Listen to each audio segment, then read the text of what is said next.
আজকে বানাবো grilled pomfret মাইক্রোওয়েভে। অনেকেই বলে না মাইক্রোওয়েভে ঠিক মতন পারো না করতে, রেসিপিটা মন দিয়ে দেখো ঠিক পারবে। এর জন্য পমফ্রেট মাছ নিয়ে নুন, হলুদ আর অল্প লেবুর রস দিয়ে 15 মিনিট মতন ম্যারিনেট করে রেখে দিয়েছিলাম। এবার একটা বাটির মধ্যে নিয়ে নিলাম দই। এর মধ্যে এবার মিশিয়ে দেবো নানা রকম মশলা। প্রথমে দিলাম একটু আদা বাটা, এবার দেবো একটু রসুন বাটা, অল্প অল্পই দেবে, খুব বেশি উগ্র গন্ধ যেন না হয়। এবারে আমি কি করেছি না, রেড চিলি পাউডার নিয়েছি, কাশ্মীরি রেড চিলি পাউডারের সঙ্গে একটু তেল মিক্স করেছি, হ্যাঁ, মানে গরম তেল মিক্স করে এই মিক্সচারটার মধ্যে দিলাম। এটা ফর কালার আর একটু টেস্টের জন্যে। এবার ভালো করে এই ইনগ্রিডিয়েন্টসগুলো মিক্স করে নিচ্ছি। খুব ভালো করে মিক্স করতে হবে যেন কোনো দানা না থাকে। এবার এর মধ্যে দিয়ে দিলাম একটু ধনের গুঁড়ো, এবার দেবো একটুখানি জিরের গুঁড়ো, আর এবার দেবো একটুখানি গরম মশলা গুঁড়ো। তোমাদের কাছে যদি তন্দুরি মশলা থাকে তাহলে ভীষণই ভালো হয়, খুব সুন্দর গন্ধ আসে।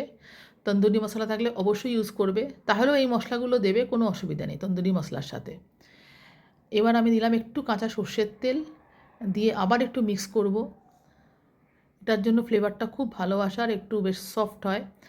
আর দিলাম একটুখানি ছাতু ফর বাইন্ডিং। ছাতু বা বেসন যেটা অ্যাভেলেবল সেটাই দেবে, কোনো অসুবিধা নেই। এবার মাছগুলোর মধ্যে ভালো করে এই মশলাটা লাগাতে হবে, ভালো করে দুটো সাইডেই, কিন্তু এপিঠ ওপিঠ ভালো করে, দেখো যেখানে স্ক্র্যাচ করা আছে ওখানে ভালো করে ভেতরে ঢুকিয়ে ঢুকিয়ে হাতে করে ভাতও মানে খুব সুন্দর করে মালিশ করতে হবে, যাকে বলে মাসাজ করা আর কি মাছে, যাতে কোনো জায়গা বাদ না থাকে। প্রথমে আমি চামচ দিয়ে দিয়ে দিলাম মশলাটা, দেখো এবার সুন্দর করে এবারে এই দেখো এইভাবে ভালো করে কিন্তু দু সাইডেই মাছের সুন্দর করে লাগাতে হবে। প্রতিটা মাছ ধরে ধরে ধরে ধরে, একটু জায়গাও বাদ রেখো না কিন্তু। এই দেখো এরমভাবে করতে হবে, ঠিক আছে? এরমভাবে করার পর মাছগুলো মিনিমাম 30 মিনিটের জন্য রাখতেই হবে ম্যারিনেশনে।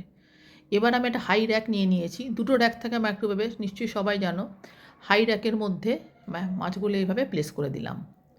সুন্দর করে প্রেস করে দেওয়ার পরে একটু গ্যাপ রেখে রেখে দেবে, খুব বেশি মানে লেগে লেগে ঘন ঘন করে দিও না, যাতে একটু মানে ভালো মতন হতে পারে আর কি, কুক যাতে হয় ঠিকঠাক।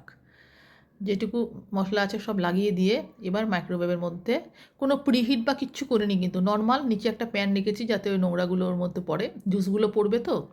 দেখো র্যাকটা আমি ঢুকিয়ে দিলাম। আমার এলজির মাইক্রোওয়েভ, যে কোনো মাইক্রোওয়েভে একই অবস্থা, কোনো অসুবিধা নেই। গ্রিল মোডে আমি 6 মিনিটের জন্য ফার্স্টে দিলাম। 6 মিনিট হয়ে যাবার পরে একটু বার করে একটু অল্প একটু তেল ব্রাশ করে আবার উল্টে দেবো, দিয়ে আরও 6 মিনিট করবো, টোটাল 12 মিনিট। 12 মিনিটে কিন্তু তোমার গ্রিলড পমফ্রেট একদম রেডি হয়ে যাবে। এ দেখো আফটার 12 মিনিটস দেখো আমার পমফ্রেট মাছ একদম রেডি। যেমন জুসি সেরকম সফট, খুব সুন্দর গ্রিল হয়েছে, একদম রেডি টু ইট। একবার অবশ্যই বানিয়ে আমায় কমেন্ট করে জানিও। পারফেক্ট হয়। যদি কারো মাইক্রোওয়েভ না থাকে তোমরা প্যানে অবশ্যই করতে পারো তেল ব্রাশ করে। টাটা।